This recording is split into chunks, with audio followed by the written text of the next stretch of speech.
SK academy. आज का जो हमारा टॉपिक है वो है डिफरेंशियल इक्वेशन। ठीक है, डिफरेंशियल इक्वेशन का एक मेथड है। ठीक है, डिफरेंशियल इक्वेशन को सॉल्व करने के लिए हम लोग इनके बहुत 2-3 मेथड्स है। एक सेपरेबल है, होमोजीनियस है, लीनियर है। तो अभी आज हमारा जो टॉपिक है बेसिकली वो है लीनियर डिफरेंशियल इक्वेशन में। लीनियर डिफरेंशियल इक्वेशन के कुछ फॉर्म्स है, तो पहले आज हम लोग इन फॉर्म्स की बात करने वाले हैं। देखिए, D Y by D x plus P Y that is equal to Q, ये इसकी फर्स्ट फॉर्म है। और साइड बाय साइड मैं आपको इसकी सेकंड फॉर्म, दोनों के बीच का डिफरेंस भी समझाते चलूँगा। सेकंड फॉर्म में आपकी ये होगा आपका D x by D Y, and ये आपको बराबर होगा यहाँ पे p, इसे p1 नाम दे देता हूँ। Okay, p1 x that is equal to q1। इसकी ये दो फॉर्म्स हैं और ये दोनों फॉर्म्स के बेसिस पे हम इन्हें आगे सॉल्व करने वाले। देखिए, फॉर्म का तो आप पता कर लेंगे, p आपको पता करना है एंड q पता करना है। ये आपको इक्वेशन में के अंदर गिवन होगा। आपने p पता कर लिया, आपने q पता कर लिया। देन आपको यहाँ एक वर्ड आता है इंटीग्रेटिंग फैक्टर। इंटीग्रेटिंग फैक्टर, ये इंटीग्रेटिंग फैक्टर को हम IF भी लिख देते हैं।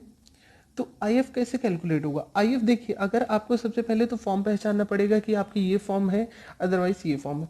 अगर आपको पता है कि ये वाली फॉर्म है D Y by D x plus में p y is equal to q, अभी मैं क्वेश्चंस भी इनके करवाऊंगा तो मैं आपको क्लियर कर पाऊंगा कि फॉर्म्स कैसे डिटरमाइन करते हैं कि फर्स्ट फॉर्म है या सेकेंड फॉर्म है।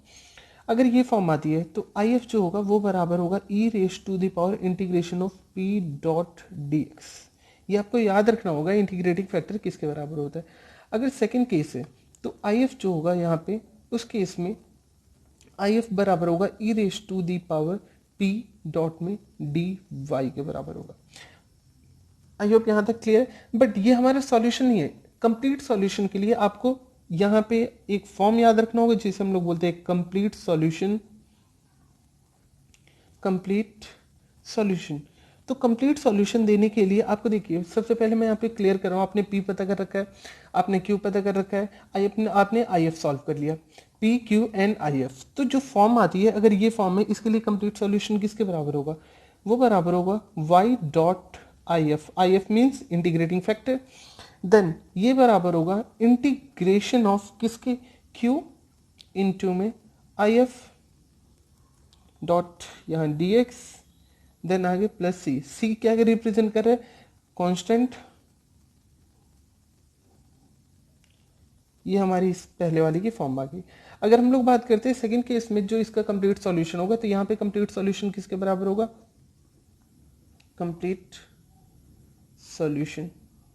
ओके, तो जो कंप्लीट सॉल्यूशन यहाँ पे होगा ये बराबर हो जाएगा आपका x dot IF that is equal to integration of q into IF, then यहाँ क्या होगा? dy and plus c, where c is constant.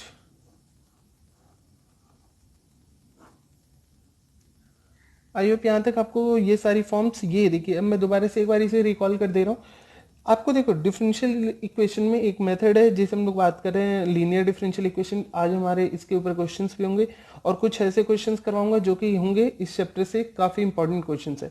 पहले उनके लिए हमें फॉर्म्स पता होने चाहिए। मैंने आपको बताया या फिर इसकी ये फॉर्म होगी या फिर ये फॉर्म होगी। इससे पहचानना कैसे? देखिए, अगर D Y by D X की फॉर्म है, अगर यहाँ y है तो इधर भी y होना चाहिए, p के बगल में y होना चाहिए। अगर D Y by D X की फॉर्म है तो p के बगल में क्या होगा? y होगा। अगर dx बाय dy की फॉर्म है तो क्या होगा? यहाँ पे p के बगल में क्या होगा? x की फॉर्म होगी। ओके, अगर हमारा ये फॉर्म पता चल गया तो IF कैसे कैलकुलेट करोगे? e raise to the power integration of p dx। अगर ये फॉर्म है तो क्या होगा? e raise to the power p dy and p dy के बराबर होगा। Complete solution, complete solution y IF is equal to integration of q into में IF dx plus c, and यहाँ x dot IF integration of q into IF dot dy plus c। I hope यहाँ तक clear है। क्या बोला गया? Find the complete solution. हाँ, complete solution, और यहाँ पे एक और चीज बोलते हैं इसे जनरल सॉल्यूशन। ठीक है, कंप्लीट सॉल्यूशन और जनरल सॉल्यूशन। आपको पहला क्वेश्चन गिवन है D Y by D x plus में 3y is equal to E raise to the power 2x। देखिए, मैंने बताया तो फॉर्म पहचानना है। अगर ये D Y by D X है, अगर यहाँ y है तो इधर भी p के बगल में क्या होना चाहिए? y। इस y को भूल जाओ भी थोड़ी देर के लिए। जो बाकी डिजिट्स है एक्सेप्ट वाई, वो आपकी क्या होगी, पी की वैल्यू होगी। तो मैं कह सकता हूँ पी इज इक्वल टू कितना आपका 3। ओके, एंड क्यू की बात करता हूँ तो क्यू इज इक्वल टू क्या है आपका e raise to the power minus 2x। I hope यहाँ तक क्लियर, हमने P और Q डिटरमाइन कर लिया। ओके, देन P और Q पता करने के बाद हमारा अगला स्टेप क्या होता है, अगला स्टेप होता है कि हमें IF इंटीग्रेटिंग फैक्टर जो होता है वो फाइंड आउट करना होता है। IF कैसे फाइंड आउट करोगे आप, IF फाइंड आउट करा जाता है e raise to the power p d x, जो कि हमारे क्या है फर्स्ट वाली फॉर्म के लिए।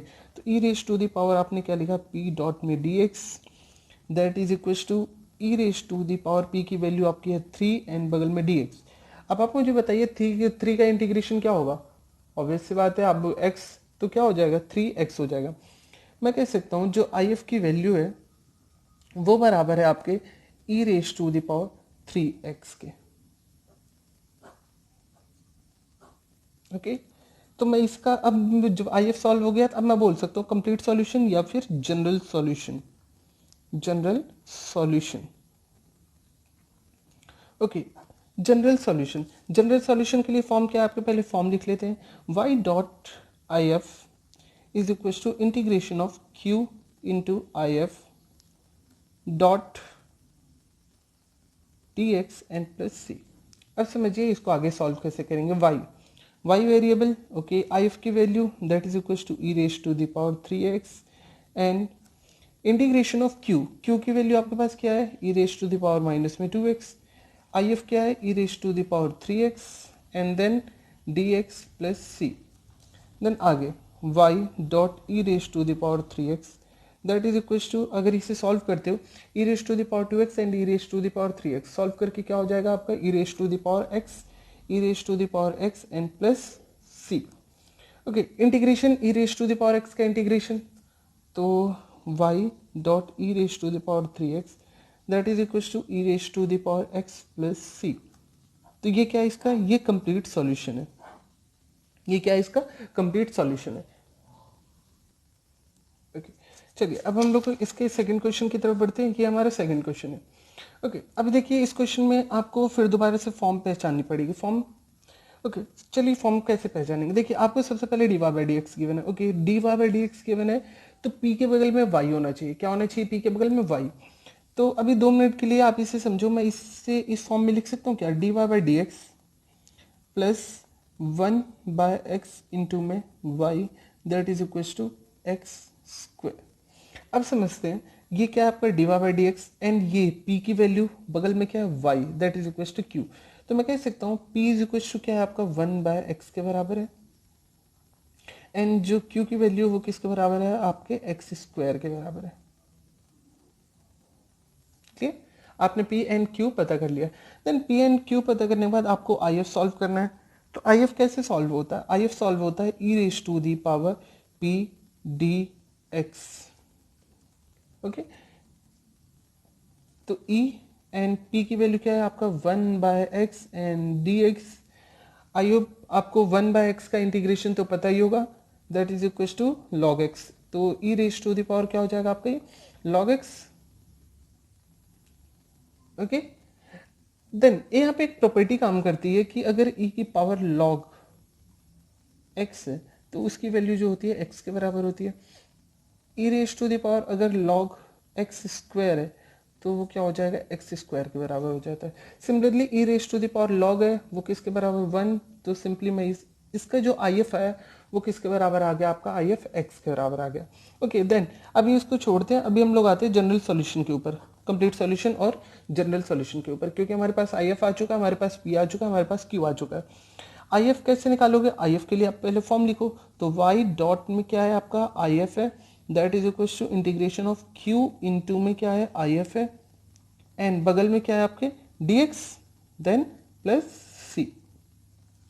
ओके, देन y if की वैल्यू क्या आपके पास x है that is equal to q की वैल्यू आपके पास क्या है एक्स स्क्वायर डॉट में क्या है आपका अगेन if की वैल्यू x है dx देन प्लस c।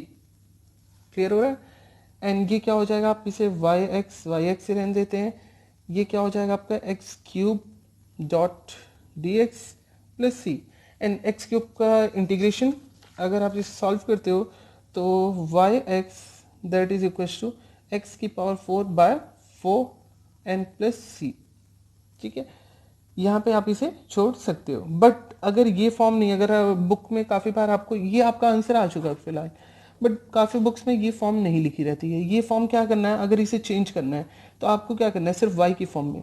तो y इज इक्वल टू क्या हो जाएगा आपका, एक्स क्यूब बाय 4 प्लस में c, एंड ये ऊपर पहुंच गया x raise to the power -1। हमने क्या करा है, सबको x से डिवाइड कर दिया। ओके, तो आपके दोनों ही आंसर करेक्ट है। ये इसकी एक और फॉर्म है। अब हम लोग करेंगे नेक्स्ट क्वेश्चन, और नेक्स्ट क्वेश्चन है हमारे पास,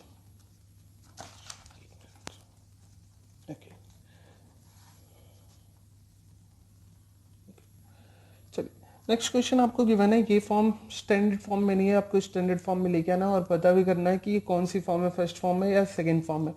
ओके, सबसे पहले हम लोग एक काम करते हैं, डीवा बाई डी एक्स के लिए चलते हैं। ठीक है, अगर मैं इसे सपोज करिए यहाँ पे डीवा बाई डी एक्स के लिए सॉल्व करता हूँ, तो डीवा by D X that is equal to क्या हो जाएगा आपका वाई, एंड वाई बाय में क्या हो जाएगा आपका, ये वाई अपॉन में सारे फंक्शंस आ जाएंगे। ये हो जाएगा आपका एक्स क्यूब एक्स प्लस में 3y स्क्वायर। अब देखिए, आप यहाँ से ना तो p डिटरमाइन कर पा रहे हैं और ना तो q डिटरमाइन कर रहे हैं।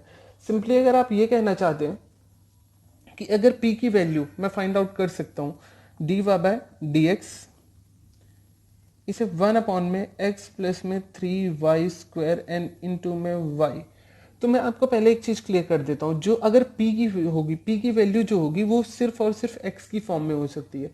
तो ये फॉर्म तो यहाँ फाइंड आउट नहीं हो सकती D Y by D X की। हमें क्या करना है, दूसरी फॉर्म ट्राई करनी है। दूसरी फॉर्म जो होगी वो क्या होने वाली है, D x by D Y, second form.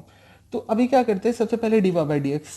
Okay, D Y by D x जो होगा वो आपका कुछ ये है कि y अपॉन में x प्लस में 3y स्क्वायर। यहाँ तक क्लियर? ओके, अगर ये फॉर्म हमारे पास आ चुकी है तो हम लोग क्या कर सकते हैं, अब सेकंड फॉर्म के लिए जा सकते हैं। सेकंड फॉर्म इसका रेसिप्रोकल कर दिया, d y by d x by D y बराबर हो गया आपका x plus 3y square by में y।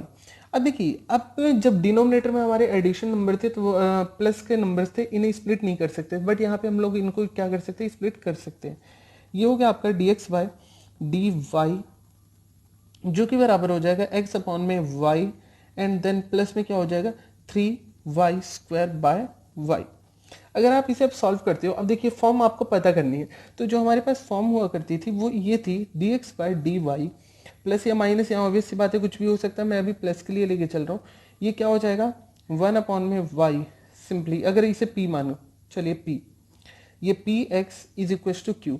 तो देखिए यहाँ अगर x था तो इधर भी x होना चाहिए। अब ये कुछ सुटेबल है, कुछ मैच हो रहा है, तो हम क्या करने वाले हैं, इस चीज़ को इधर शिफ्ट करते हैं।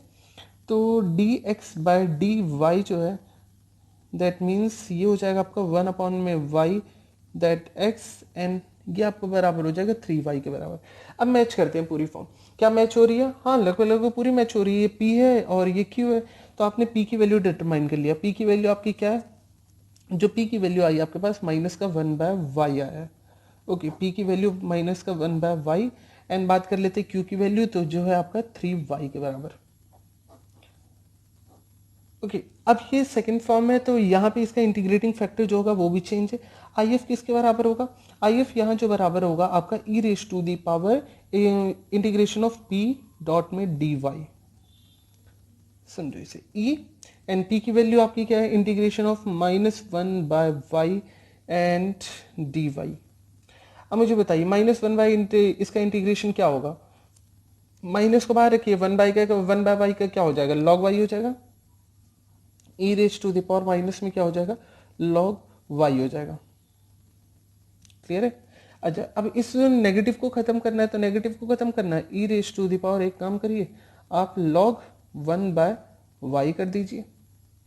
क्लियर? ये प्रॉपर्टी होती है कि नेगेटिव वाले केस में कि जो ये पावर होती है, ये नेगेटिव है, ये इसकी पावर बन जाती है। तो y raise to the power -1 का मतलब क्या होता है, 1 बाय वाई के बराबर होता है। और अभी अपने बात कर रहा था कि e की पावर log x, e की पावर log होता है, तो वो क्या होता है 1 के बराबर सिंपली। तो ये जो हो जाएगा यहाँ पे क्या हो जाएगा 1 बाय वाई के बराबर हो जाएगा। अगर मैं सिंपल कहता हूँ आई एफ की वैल्यू किसके बराबर है, तो आप बोल सकते हो आई एफ की वैल्यू जो है 1 बाय वाई के बराबर है। ठीक है। ओके, अब चलिए इसके स्टैंडर्ड फॉर्म की बात कर लेते हैं। स्टैंडर्ड फॉर्म या जनरल सॉल्यूशन, जो हमारे general solution x dot I F that is equal to integration of q dot I F, और यहाँ क्या रहेगा आपका dy, देन क्या है प्लस सी। क्लियर। अब सबकी वैल्यू पुट कर देते हैं। x आपका क्या है वेरिएबल, डॉट आई एफ की value 1/y that is equal to q। अब देखिए q पता करिए आपका क्या है 3y, आई एफ की वैल्यू क्या है 1/y and dy plus c. तो सिंपली आप ये कह सकते हो x अपॉन में y, देखिए y से ये y तो कैंसिल आउट हो गया, बचा क्या है आपका 3 एंड 3 dy प्लस सी। 3 का इंटीग्रेशन y के रिस्पेक्ट में क्या हो जाएगा 3y के बराबर होगा, x y that is equal to ये क्या हो गया 3y प्लस सी के बराबर। देखिए यहाँ से आपको x की वैल्यू सॉल्व करनी पड़ेगी। अगर आप इसे कंप्लीट करते हो, ठीक है, तो x इज इक्वल टू यहाँ मल्टीप्लाई कर सकते हो आप, ये हो जाएगा 3y स्क्वायर प्लस में किसके बराबर हो जाएगा cy के बराबर हो जाएगा। ये आपका क्या आ गया इसका जनरल सॉल्यूशन। क्लियर है? Okay, thank you.